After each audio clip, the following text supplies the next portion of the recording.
أبكي على حالي ولا أبكي على حال الجماهير الرياضية الجزائرية؟ السلام عليكم. لا تنسوا الاعجاب بالفيديو والاشتراك في القناة تشجيعا لنا لنستمر بنشر المزيد إن شاء الله.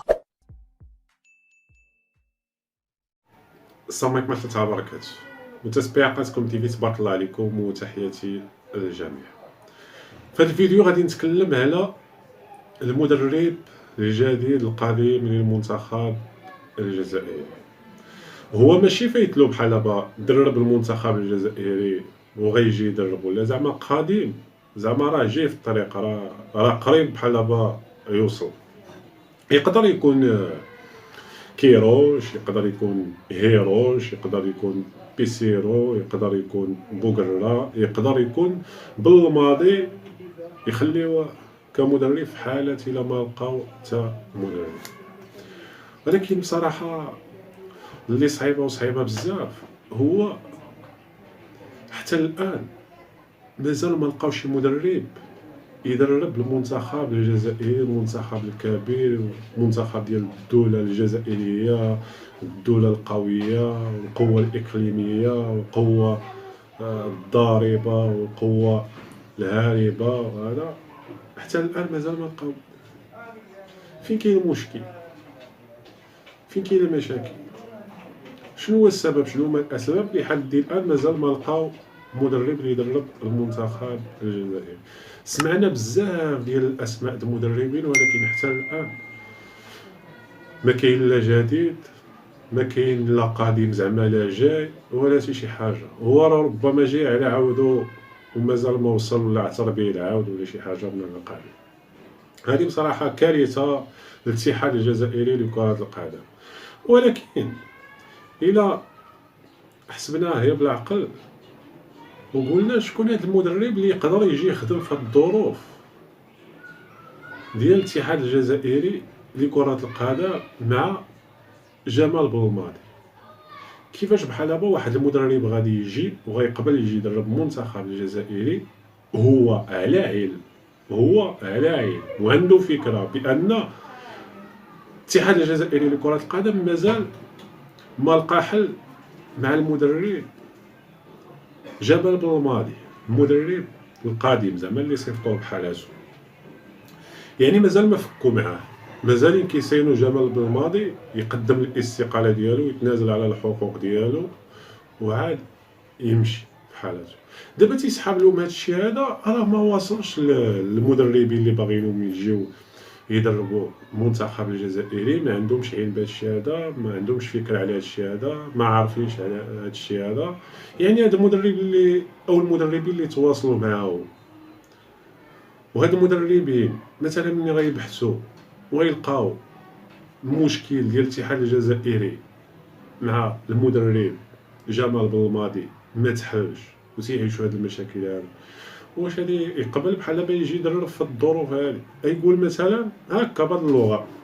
دابا شحال من واحد تيدخل كيعلق لك، شحال من جزائري مثلا خلاو لي شي تعليقات شي جزائري وكيقول لك علاش انت بحال دابا تتكلم في هذا الموضوع، علاش تقول الراي ديالك في هذا الموضوع؟ يعني هذا مدرب تيخص المنتخب الجزائري، تيخص الجزائر، ما عندكش علاقه به. هكا نشرحوها هكا، ما عليناش. نقدر انا بحال دابا نكون معجب بالمنتخب الجزائري، كيعجبني المنتخب الجزائري عربي هذا، تنشجع مثلا المنتخب الجزائري، فهمتيني؟ هذا بغيت نتبع الاحداث ديالو، بغيت نعطي الراي ديالو في هذا الشيء هذا مثلا. هذه من ناحيه. من ناحيه اخرى كنعبر على الراي ديالي باحترام، ما كنعاير، ما كنسب، ما كنهاجم، ما كنتهم، ما حتى شي حاجه. كنتكلم على الاحداث اللي كتوصلنا في السوشيال ميديا، الاحداث الرياضيه. هذه من جهه، يعني ما تنقولش شي حاجه ماشي هي هذه، ماشي معقوله. واش حرام نعطي الراي ديالي، نعطي وجهه نظر مثلا ديالي في هذه المساله ديال المدرب الجديد القادم اللي زعما جاي على عودو وتيشها ليا؟ لا، واش عيب ولا حرام؟ هادي هي. ومن فوق هادشي هذا واحد الحاجه اخرى اللي مهمه، نتوما اصحاب التعليق اللي دخلتو كتبتو وطرحتو هاد التساؤلات. ما تتشوفوش بحال دابا قبل ما تجيو تحطوا لي هاد لي كومونتير مثلا، تمشيو تحطوهم الاعلام ديالكم، الابواق ديالكم والجزائريين اللي كيهاجموا كيسبوا كيعايروا المغاربه، ما تقدروش. حنا مازال بحال دابا تنتكلموا باحترام، كنعطيو الراي ديالنا باحترام، وربما نقدروا نعطيو شي فكره بحال دابا تاخذوها بعين الاعتبار، تكون في الصالح ديالكم مثلا باحترام. مادام حنا تناقشوا بحال دابا، حنا المغاربه تناقشوا وتنبغيو الخير للجميع، اللي داكشي اللي تنبغيو الله تنبغيو للجميع، ما تفهموهاش هكا. هذاك الاعلام الجزائري اللي كيخرج وكيناقش الاستقاله ديال وليد الركراكي، واش يستقل ولا ما يستقلش، وعلاش ما استقلش، هو قال غيستقل، خاصو يلتزم بديك الشيء اللي قال ويستقل وكذا. اذا حتى هما ما نحقهمش يناقشوا الاستقاله ديال وليد الركراكي، هما من حقهمش يخرج الاعلام الجزائري ويناقش بان الجامعه الملكيه المغربيه لكره القدم كدير بالا بخصوص التنظيم ديال كاس افريقيا 2025، وتتقول انا غادي ننظم كاس افريقيا 2025 في الوقت ديالو في الصيف. وهذا وتيقول لك كيفاش الجامعه المغربيه ملكيه لكره القدم علاش خرجت بهذا البلاغ بلا موافقه من الاتحاد الافريقي لكره القدم. ومن هذه القناه قلت لهم بانكم نتوما راكم جاهلين ما تتعرفوش، وكناقشوا معاهم باحترام وتردوا عليهم باحترام وتنوضحوا لهم باحترام، بلا سب بلا شتم بلا اتهامات بلا اكاذيب بلا شي حاجه. قلنا لهم بانكم نتوما جاهلين ما عارفينش المغرب او الجامعه الملكيه المغربيه لكره القدم من حقها تخرج ببالا وتقول انا غنظم كاس افريقيا في الوقت ديالو. فين كاين المشكل؟ يعني المغرب فاز بالتنظيم ديال كاس افريقيا، فاز، من حقه بحال دابا يتمسك ويقول بانني انا غادي ننظم كاس افريقيا في الوقت ديالو، انا ما شغليش في كاس عالم الانديه، ما شغليش في فيفا، انا افريقي تنهضر على كاس افريقيا. نتوما ما تقبلتوهاش.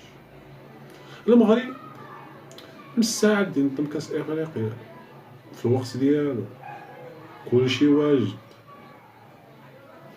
فين كاين المشكل؟ اذا نتوما تناقشوا اللي بغيتو، حنا ملي نناقشوا تقولوا بحال دابا تدخلوا التعليق تقولوا علاش كتناقش. يعني حنا وضحنا لكم هذه النقطه هذه بلا ما تضروا راسكم، بلا ما تفقسوا راسكم، بلا حتى شي حاجه، مساله طبيعيه وكنناقشوا باحترام. وهذا داكشي علاش كنقولوا الراي ديالنا في هادشي هذا اللي تيعيشوا المنتخب الجزائري لحد الان بلا مدرب. هو راه المدرب مازال مدرب، ولكن الاتحاد الجزائري لكرة القدم بالنسبة ليه زول المدرب، ولكن زولو بلا ما يعطيه رزقو بلا ما يفك معاه.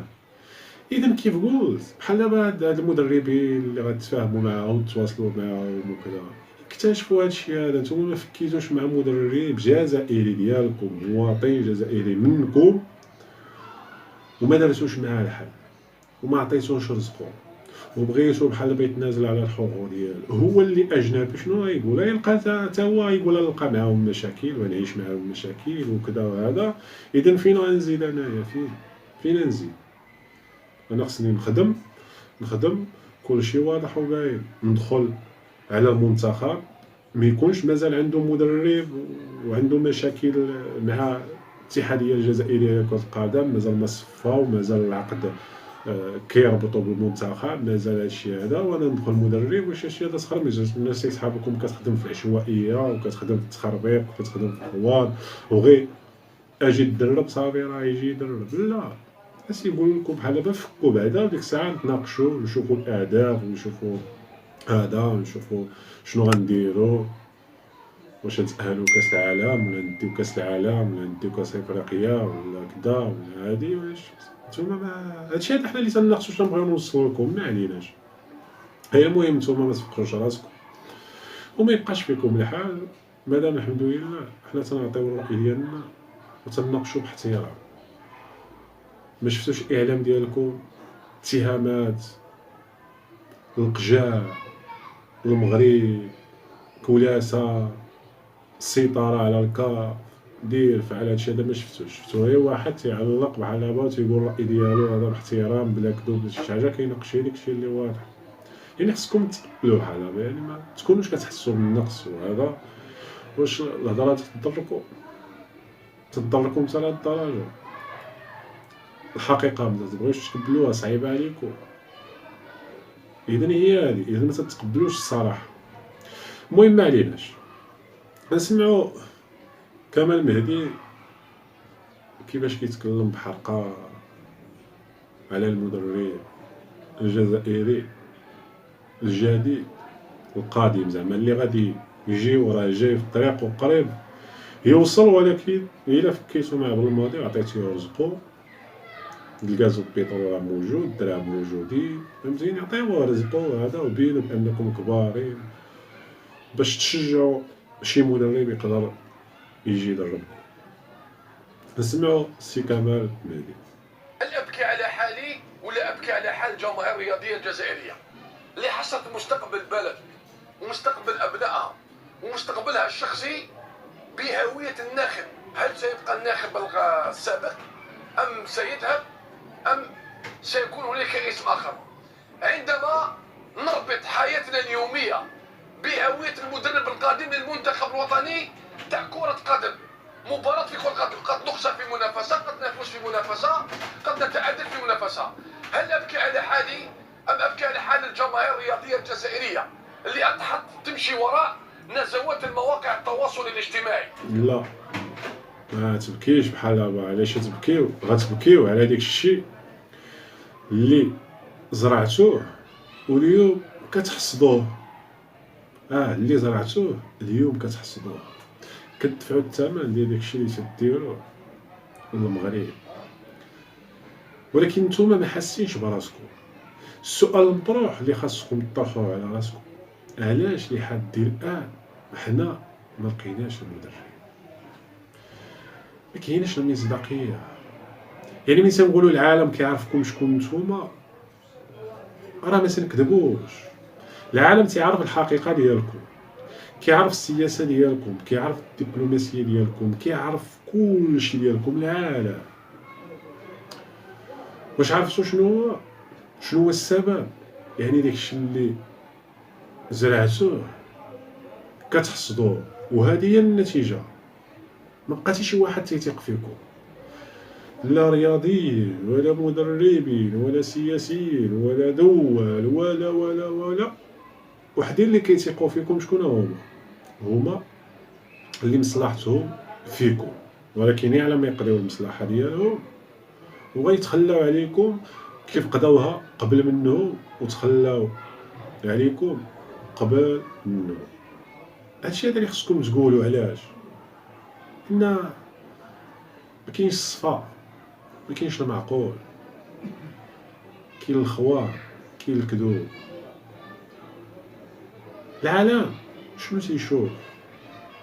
تيشوفكم بانكم كتهاجموا واحد الدوله، كتهموا واحد الدوله، كتهموا رئيس الجامعه الملكيه المغربيه لكره القدم، كتهموا، كتهاجموا، كتعايروا، كتنزلوا عليه، فهمتيني، البطل وهذا، وكتحاربوا. المهم كتخليو ما ديروا. كيفاش كيشوفوكم الناس؟ كيفاش بغيتوا الناس بحال هكا يتعاملوا معكم ويثيقوا فيكم؟ واش هادشي هذا ما واعيينش به؟ داكشي علاش كنقول لكم السي كمال مهدي خاصكم تبكيو على داك الشيء اللي زرعتوه واليوم تتحصدوه. علاش خاصكم تبكيو؟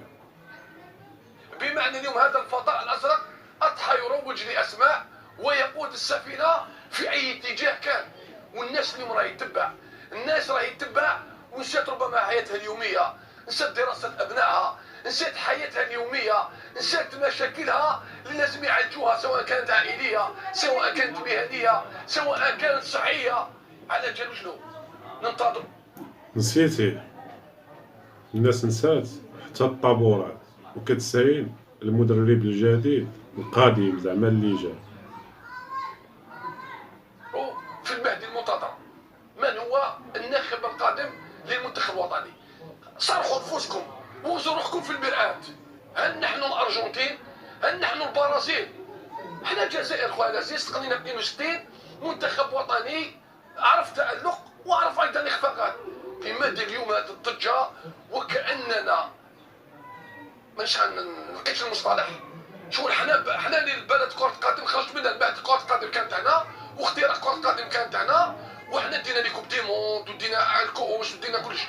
منير لازم نقولوا الواقع تاعنا، نقولوا الحقيقه تاعنا منير. خلينا نهضروا مع المرآة ونقول شكون من نحن في منظومه كره القدم العالميه.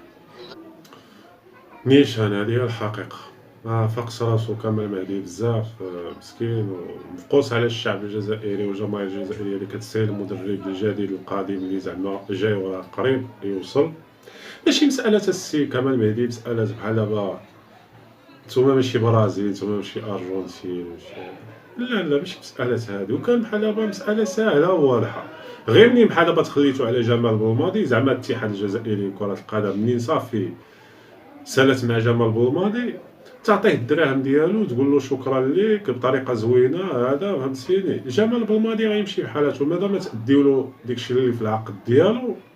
جمال بولماضي راه غيمشي بحالاتو وغتعطيو فرصه للمدرب فين يجي يخدم باريحيه. هذه كنصيحه ليكم انا بحال دابا فهمتيني. هذا هو المشكل، ماشي مشكل نتوما ماشي برازيل ماشي ارجنتين. دابا عاد وليتو نتوما ماشي نتوما زعما غير جزائر هي دوله عاديه بسيطه ما فيها لا غاز لا بترول لا حتى شي حاجه فهمتيني. هذا كي عاد تقولوا حنا الجزائر حنا القمه حنا القوه حنا هذا ولا دابا القوه فهمتيني غير كذبه ولا غير حنا هي الجزائر ماشي ارجنتين ماشي برازيل.